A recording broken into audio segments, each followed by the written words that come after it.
This is a low wing one.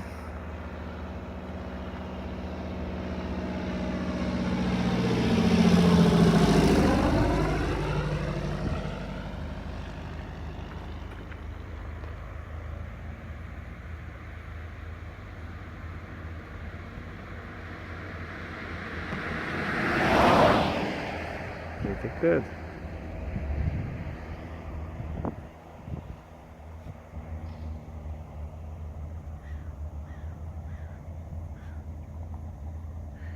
It is not touch and go because it's not a training aircraft, so touch and goes you will see on Cessnas.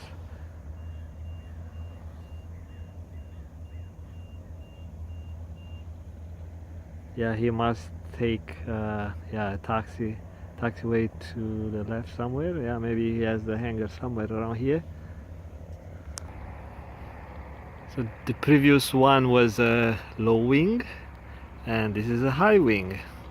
And this is the classic Cessna 172 training aircraft.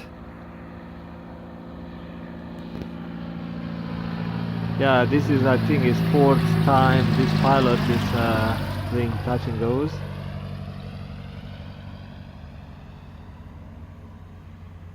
So probably his lesson today was a circuit.